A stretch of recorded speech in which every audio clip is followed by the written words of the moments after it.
찬양 감사합니다. 로마 바티칸 시티 안에는 여러 성당들이 있습니다. 그 성당들 중에 교황 식스투스 4세의 이름을 딴 시스타나 성당이 있습니다. 이 성당은 종종 추기경들이 모여서 교황을 선출하는 비밀 선거인 콘트라베가 행해지는 곳으로 사람들에게 잘 알려져 있습니다. 그러나 이 성당이 사람들의 관심을 끌고 있는 것은 원형으로 된 성당 천장에 그려진 벽화 때문입니다. 미켈란젤로가 천지 창조의 내용을 중심으로 20m 높이의 천장에 아담의 창조를 비롯하여서 하와의 창조, 나곤의 추방, 노아의 홍수, 최후의 심판, 이런 기독교 교리들을 잘 그려놓고 있습니다. 당시 교황이었던 율리오 2세의 거듭 요청되는 그 요청으로 인하여서 미켈란젤로가 4년 동안 그리게 되는데, 이 미켈란젤로가 이 벽화, 천장 벽화를 그릴 때의 일입니다.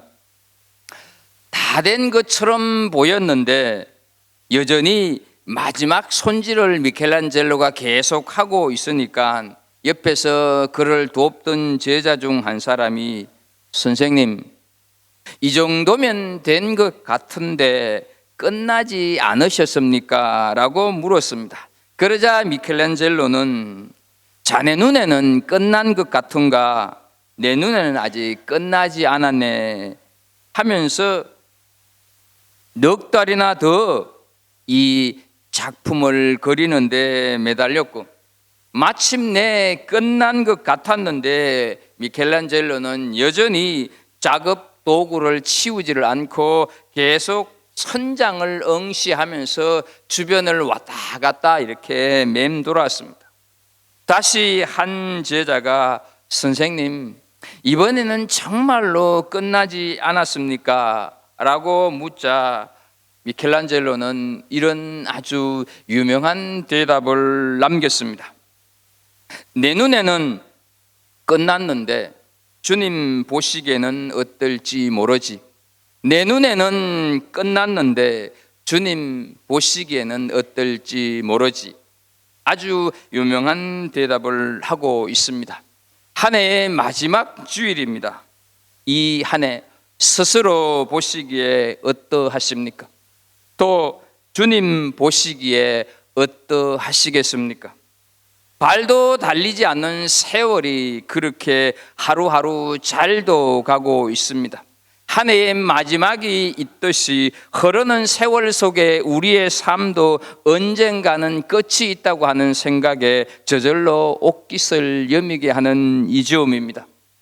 우리에게 해가 바뀌는 것이 왜 중요하다고 생각을 하십니까? 어찌 보면 해가 바뀌는 것이 아무것도 아닙니다. 해가 바뀐다고 해서 하루아침에 뭐가 달라지는 것도 아닙니다. 12월 31일과 1월 1일이 다를 바가 없습니다. 오늘 보았던 해가 내일 다시 떠오를 것입니다. 그럼에도 불구하고 해가 바뀌는 것이 큰 의미로 다가오는 이유는, 그것은 분주한 일상의 삶 속에서 정신없이 살아가던 우리가 멈추어 서서 지나온 날들을 정리하는 한편 내 신앙 상태를 점검하는 기회를 가질 수 있기 때문입니다. 당연하지만 때때로 잊고 사는 삶의 진리인 언젠가 내 인생이 떠날 날이 있음을, 종말이 있음을 깨닫고 내 인생을 돌아본다고 하는 데서 그 의미가 있지 않겠습니까?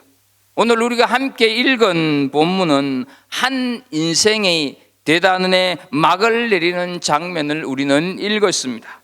히브리인으로 태어나서 이집트 왕자로 자랐었고, 이름도 없는 초라한 목동으로 밑바닥 인생을 살다가 200만 명이나 되는 한 민족을 이끄는 지도자로 파란만장한 인생을 살았던 모세입니다. 그런데 그의 마지막은 여느 인생과 다를 바가 없는 소박한 마침표를 찍고 있는 것을 보게 됩니다. 우리도 시간의 차이는 있겠지만 나이에 따라서 한 해의 마지막을 대하는 느낌은 다를 수가 있겠지만 언젠가는 하나님의 부르심을 받을 날이 있습니다. 그날을 기억하기에 어떻게 하면 인생을 지혜롭고 더 아름답고 의미 있게 살아갈 것인지 진지하게 생각해 보는 시간이 필요하고, 오늘같이 한 해를 마지막 보내는 주일이면 더욱 그리하리라 생각이 됩니다. 본문의 모세는 아름답고도 의미 있게 그 삶을 정리하고 있습니다. 가나안 땅을 목전에 두고 그는 이스라엘 백성들에게 마지막 설교를 한 다음 느보산에 올랐습니다. 비스가 산은 느보산에 있는 세 봉우리 중 하나로 가나안 땅이 훤히 내려다 보이는 곳입니다. 본문 1절, 2절, 3절 말씀을 보면 하나님께서는 이스라엘 조상들에게 약속하셨던 가나안 땅을 비스가 산 봉우리에서 모세로 하여금 바라보게 하고 있습니다. 오늘날에도 그곳에는 이스라엘을 향한 표지판이 서 있습니다. 동쪽으로는 길르앗 땅이고 서로는 지중해고 북으로는 이스라엘 최북단인 단, 그리고 남으로는 네게베 사막까지입니다. 그리고 오늘 5절을 보게 되면 모세가 죽는 것을 말씀하고 있습니다. 모세의 삶은 여기까지입니다. 모세의 마음이 어떠했는지 우리는 본문을 통해서 알 수는 없지만 인간적으로 보게 되면 아쉬움과 섭섭함이 들 수가 있지 않겠습니까? 물론 민수기 20장 24절에서 말씀하신 대로 모세가 머리바 반석을 쳐서 물을 낼 때 하나님의 거룩함을 온전히 나타내지 못했다고 하나님께서 모세에게 너는 가나안 땅을 들어가지 못하게 될 거다 말씀을 하셨습니다. 그래도 40년 동안 충성을 했는데 하나님은 그토록 매정하게 가나안 땅을 밟아보지도 못하게 하고 훌쩍 불러가실까 의문이 생깁니다. 그러나 그것은 말 그대로 인간적인 생각입니다. 본문을 보게 되면 모세의 서운함, 모세의 안타까움, 모세의 아쉬움이 전혀 나타나지 않고 있다 하는 것이죠. 여기에 하나님의 계획이 있었습니다. 가나안 땅에 들어가는 것은 모세 개인의 일이 아니라 하나님의 일이었습니다. 여기까지가 모세의 사명이었습니다. 오히려 모세는 그 마지막을 참 아름답게 마무리를 하고 있습니다. 어떤 아름다운 생애를 우리에게 보여주고 있을까? 오늘 이 송년주일에 세 가지 정도를 찾아보도록 하겠습니다. 먼저 모세는 영육으로 건강한 모습으로 떠났다 하는 사실입니다. 본문 7절을 보게 되면 모세가 죽을 때 나이 120세였으나 그의 눈이 흐리지 아니하였고 귀력이 쇠하지 아니하였더라 말씀을 하고 있습니다. 인간의 몸에서 제일 먼저 일어나는 노쇠 현상은 시력의 약화와 기력의 쇠퇴라고 의사들은 얘기를 합니다. 그런데 느보산에서 제일 높은 봉우리인 비스가 산 봉우리까지 갔다 하는 것은, 그리고 가나안 땅을 두루두루 보았다고 하는 것은 모세가 육신적으로 건강했다 하는 뜻입니다. 우리는 이 말씀을 보면서 저 정도면 더 살 수도 있었을 텐데, 더 할 일들이 남아 있었을 텐데 하면서 아쉬워할지는 모르지만 충분히 자기 수명을 살고도 건강한 모습으로 떠나갈 수만 있다면 얼마나 좋겠습니까? 그런데 모세에게 있어서 육신의 강건함보다 더 아름다움이 있었는데 그것을 10절에서 잘 말씀을 하고 있습니다. 오늘 본문 10절을 보면 모세는 여호와께서 대면하여 아시던 자요 라고 말씀을 하고 있습니다. 대면하다고 하는 것은 얼굴과 얼굴을 서로 본다고 하는 뜻 아니겠습니까? 그런데요, 누구든지 하나님을 보게 되면 죽게 되는데 이게 어떻게 모세가 하나님과 대면해서 볼 수가 있었을까? 마태복음 5장 5절 말씀을 좀 보겠습니다. 마음이 청결한 자는 복이 있나니 그들이 하나님을 볼 것이며 라고 말씀을 하고 있습니다. 모세의 영이 얼마나 맑았었고 얼마나 깨끗했는가를 알 수가 있습니다. 우리는 오늘 이 말씀을 보면서 나이가 120살이 되어도 눈이 초롱초롱했고 기력이 쇠하지 않았다고 하는 것을 꼭 육신적인 건강만으로 이해하지 않기를 바랍니다. 모세의 영적인 상태가 이렇게 건강했다 하는 것이죠. 그러니 하나님과 대면할 정도가 되었다 하는 것입니다. 그리고 민수기 12장 3절을 보게 되면 모세를 가리켜서 이렇게 얘기를 하고 있습니다. 이 사람 모세는 온유함이 지면의 모든 사람들보다 성하더라 말씀을 하고 있습니다. 그는 하나님이 인정하는 온유한 인격의 소유자였습니다. 하지만 본래 모세는 온유한 사람은 아니었습니다. 그는 이집트 왕자로 살다가 나이가 40 정도 되었을 때 이스라엘 사람을 괴롭히고 있는 애굽 사람을 보면서 분을 참지 못해서 때려 죽이고 미디안 광야로 도망갔던 사람입니다. 그렇게 살다가 하나님께 발탁이 되어서 이스라엘 민족을 이끌고 가나안 땅으로 가는 도중 시내산에서 십계명을 받아서 내려오고 있는데 산 밑에서 이스라엘 백성들이 금송아지를 만들어 놓고 그 금송아지를 하나님이라고 섬기면서 술판 잔치판을 벌이고 있는 것을 보고서 불같은 화를 내면서 그냥 그 들고 있던 십계명 돌판 2개를 그냥 그대로 내동댕이 쳐버릴 만큼 성격이 급하고 과격한 사람이었습니다. 그 십계명 하나님이 주신 것 아닙니까? 그런데 어떻게 그것을 감히 던질 수가 있겠습니까? 그런 불같은 성격의 소유자가 하나님 앞에서 낮아지고 또 낮아지고 겸손하고 온유한 인격자가 되었다 하는 것이죠. 건강한 사람은 자연적으로 성장하는 것과 마찬가지로 영적으로 건강한 사람도 신앙의 연조가 쌓이면 쌓일수록 신앙의 내면이 성숙하고 깊어진다 하는 것이죠. 오늘보다 내일, 올해보다 내년이 믿음의 성숙함이 말과 행동에서 묻어난다 하는 것이죠. 그러면서 주님 보시기에는 어떠실지 모르지 하면서 믿음의 경주를 계속해서 가는 것이 우리 그리스도인의 모습이다 하는 거죠. 그래서 바울 사도는 이런 신앙인의 영적인 건강한 모습을 고린도후서 4장 16절에서 이렇게 말씀을 하고 있습니다. 그러므로 우리가 낙심하지 아니하노니 그 사람은 후패하나 우리의 속은 날로 새롭도다 말씀을 하고 있습니다. 한 해를 마감하는 주일입니다.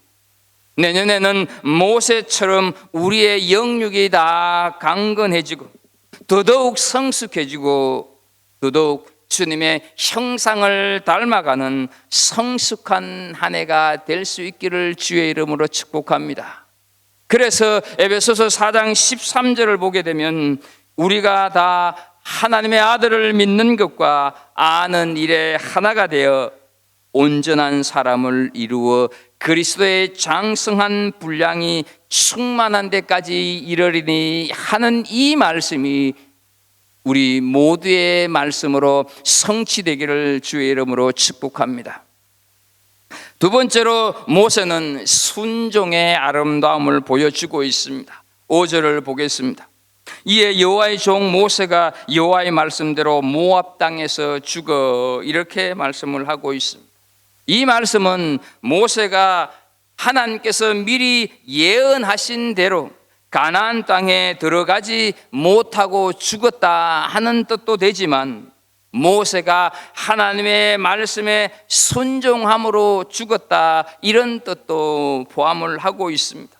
더욱이 오늘 본문 4절 끝에 보게 되면 너는 그리로 건너가지 못하리라 말씀을 하고 있는데, 너는 그리로 건너가지 못하리라 하는 이 말씀을 하나님으로부터 듣는데, 이 말씀의 히브리어 본래의 의미는 갈 수 없다가 아니라 가서는 안 된다라고 하는 의미가 담겨져 있습니다. 그러니까 너는 가나안으로 가서는 안 된다, 이런 의미다 하는 것이죠.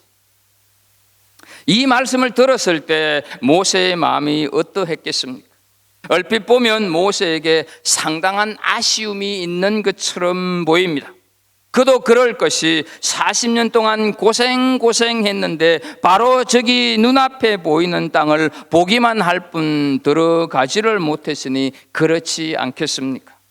그러나 모세는 단 한마디 섭섭해하거나 조금만 더 있다가 가면 거기 들어가 보고 죽으면 안 되겠습니까? 이런 말 한마디 없이 그대로 순종하고 있는 것을 보게 됩니다.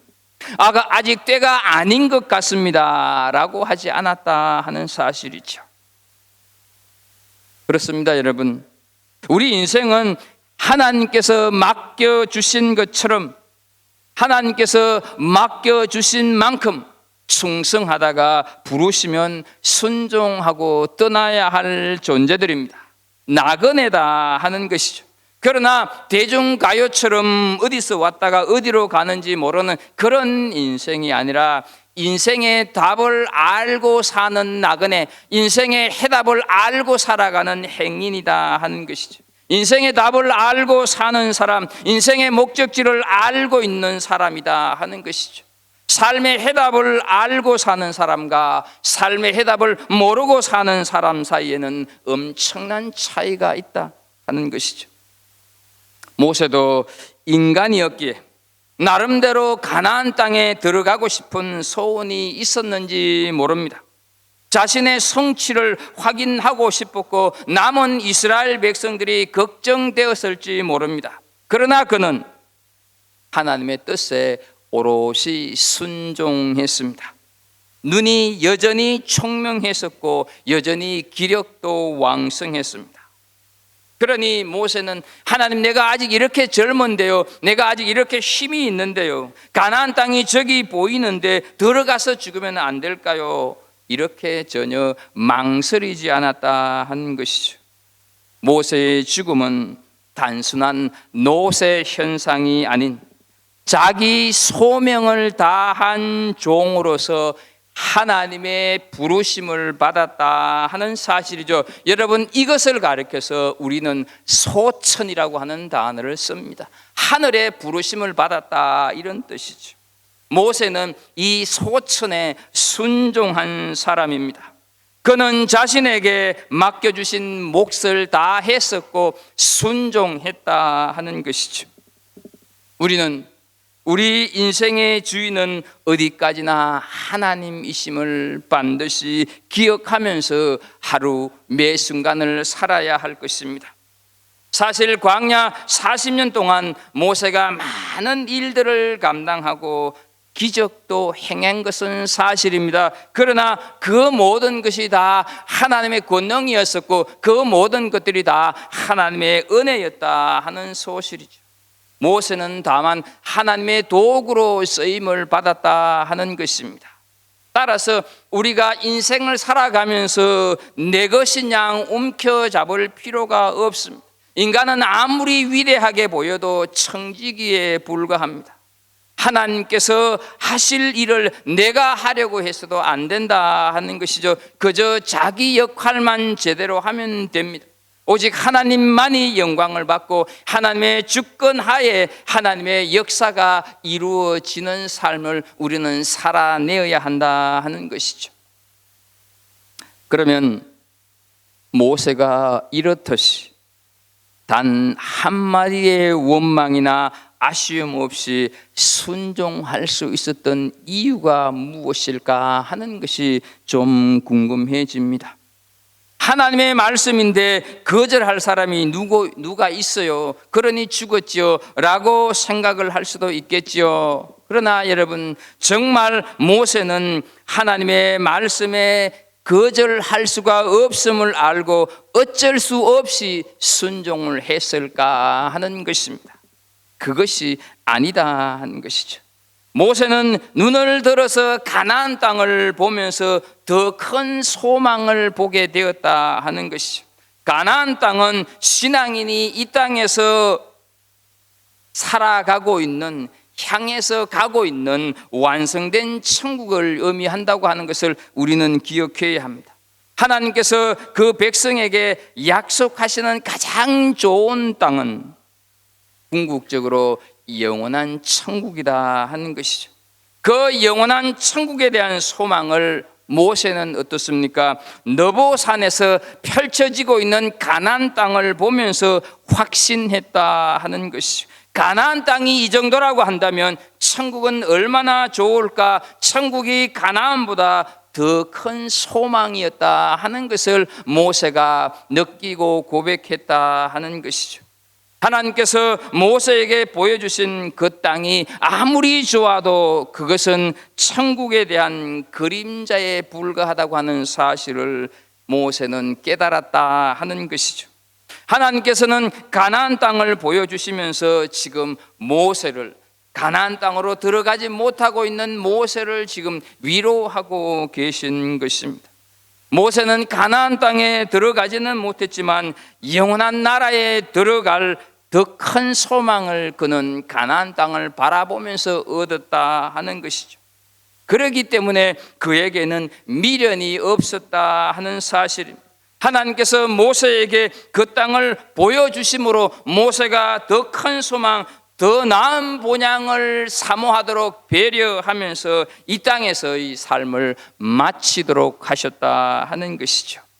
이 소망이 있었기 때문에 모세는 오롯이 순종할 수 있었다 하는 것입니다. 우리는 약속의 땅을 향하여서 얼마만큼 열심히 가고 있습니까? 우리는 영원한 하늘나라를 약속의 땅으로 삼고 살아가는 사람들입니다. 그것이 우리의 소망입니다. 이 땅을 살아가면서 우리가 끊임없이 기억해야 할 소망입니다. 그 소망이 기복신앙으로 변질되기도 하고 그 소망이 내 욕심으로 싸구려가 될 때도 있지만 우리 안에 품은 이 하나님 나라에 대한 소망은 우리가 바르게 품어야 한다 하는 것이죠. 우리는 약속의 땅을 향하여 가고 있다고 하는 사실을 기억하십시오. 이 땅에서 한 해를 살면 약속의 땅은 한 해가 더 가까워졌구나, 우리는 믿음으로 고백할 수 있어야 한다 하는 것이죠. 하나님께서 말씀을 통해서 보여주시는 약속의 땅을 가슴에 품고 그것을 소망 삼아서 살아가야 할 줄로 믿습니다. 그 소망이 가나안 땅하고는 좋게 비교도 되지 않았기 때문에 모세는 그냥 그대로 순종했다 하는 사실이죠. 이런 모세에게 하나님께서는 엄청난 영광과 상을 주셨습니다. 10절에 보게 되면 어떻습니까? 그 후에는 이스라엘의 모세와 같은 선지자가 일어나지 못하였나니, 그 후에는 이스라엘의 모세와 같은 선지자가 일어나지 못하였나니, 이것은 모세 생애에 대한 하나님의 평가입니다. 사랑하는 우리 성도 여러분, 우리 한 사람 한 사람이 하나님의 부르심을 받은 후에 하나님께서 그 후에 갈보리 교회에 그와 같은 성도가 없었더라, 이런 칭찬을 받는다고 하면 그것보다 더 큰 영광이 어디 있겠습니까? 그 후에는 갈보리 교회에 그와 같은 집사, 그와 같은 권사, 그와 같은 장로들이 없었더라, 이런 칭찬을 받는 우리 모든 식구들이 되기를 주의 이름으로 축복합니다. 마지막으로 모세는 아름다운 이별의 모습을 우리에게 보여주고 있습니다. 8절을 보겠습니다. 이스라엘 자손이 모압 평지에서 애곡하는 기한이 맞도록 모세를 위하여 30일을 애곡하니라.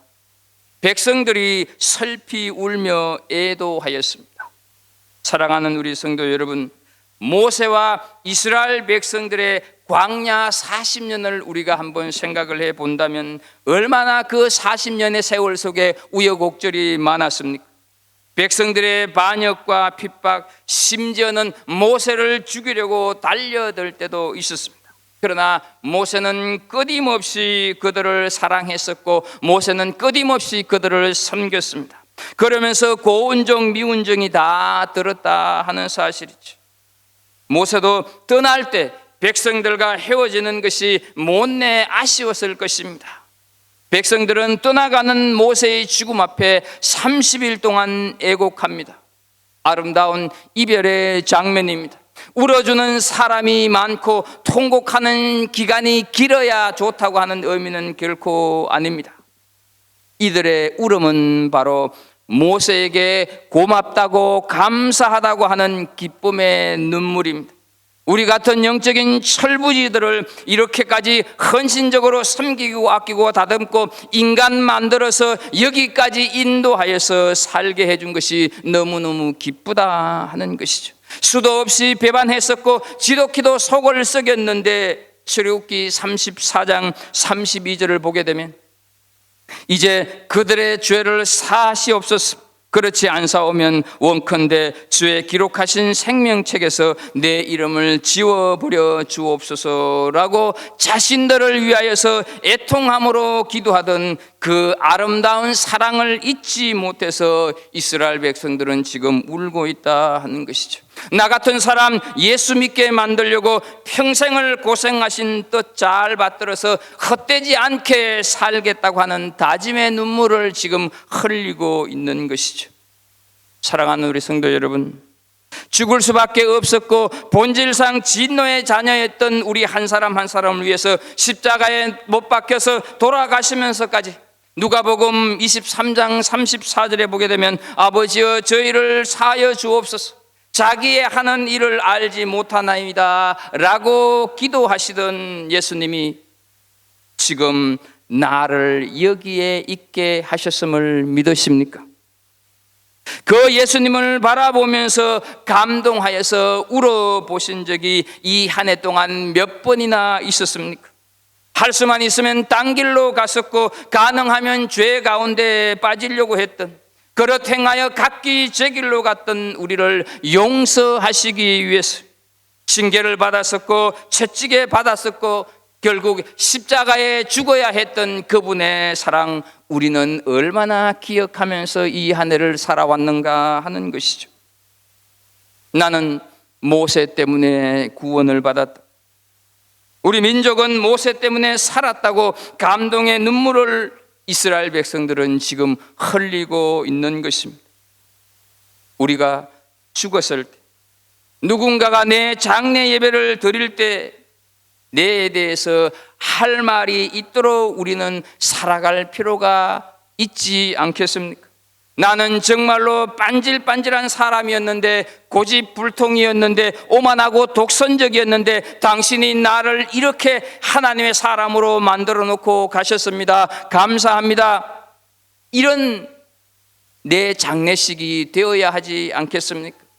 남의 말을 하기를 좋아하고 하나님보다 세상적인 것을 더 좋아하던 썬데이 크리스찬이었는데 나를 이렇게 성숙한 사람으로 만들어 주셔서 고맙습니다.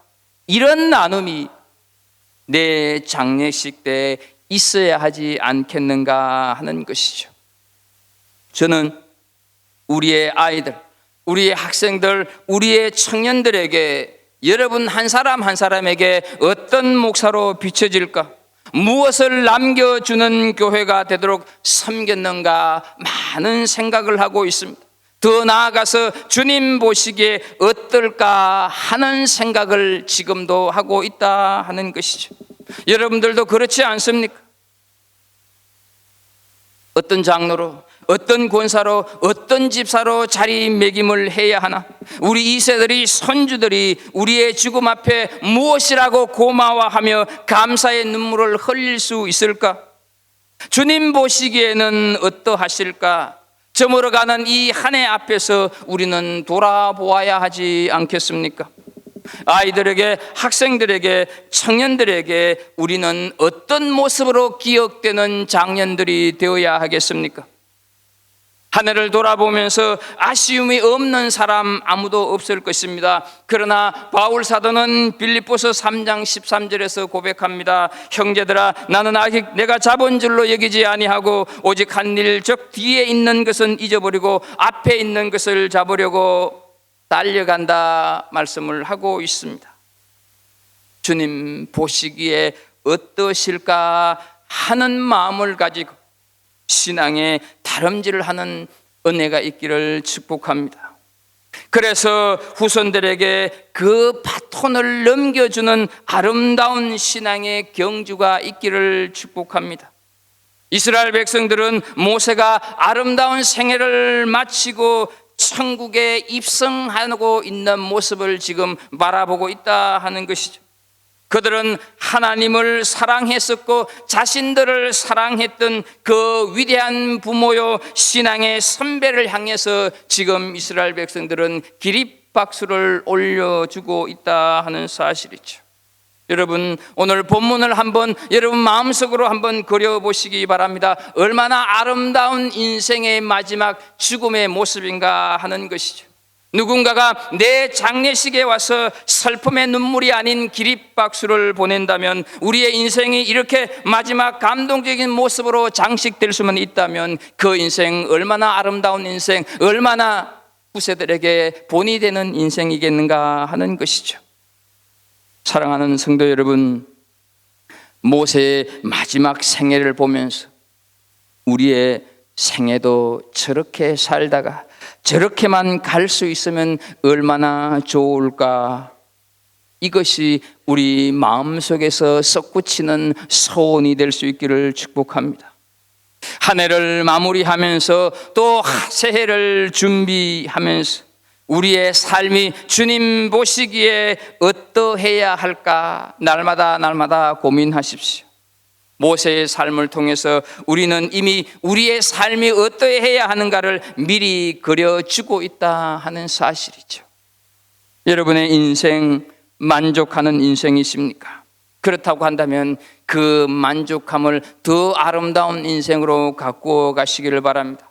혹시 나 자신조차도 안타깝게 여길 만큼 부족한 인생입니까? 그러나 아직은 괜찮습니다. 모세의 죽음은 끝이 아니라 구속 역사의 시발점이 되었습니다. 여호수아를 통해서 가나안 정복의 새로운 장을 열어 젖히고 있기 때문입니다. 감사하게도, 정말로 감사하게도 하나님께서는 우리에게 또 새로운 해라고 하는 그 시간을 허락해 주시지 않겠습니까? 새해가 있고 남은 우리의 생애가 있는 줄로 믿습니다. 지나간 한 해를 뒤로 하고 또 다른 한 해를 향해서 나아가는 전진하는 우리 갈보리 식구들이 되기를 축복합니다. 이 송년주일에 정말로 모세의 인생을 내 인생으로 만드시는 은혜가 있기를 주 예수 그리스도 이름으로 축복합니다. 하나님 아버지, 주신 말씀을 통하여서 우리의 인생이 하나님 앞에 어떤 모습으로 살아가야 할 것인가를 고민하는 시간을 가졌습니다. 하나님, 사람 보기에 어떠할까? 이게 아니라 하나님 보시기에 내 인생, 내 삶, 내 행동, 내 말이 어떠할까? 날마다 고민하는, 그래서 그리스도의 장성한 분량에 이르기까지 충만해지는 성숙한 삶을 살아내는 우리 갈보리 식구들 다 되게 하여 주옵소서. 예수님의 이름으로 기도합나이다. 아멘.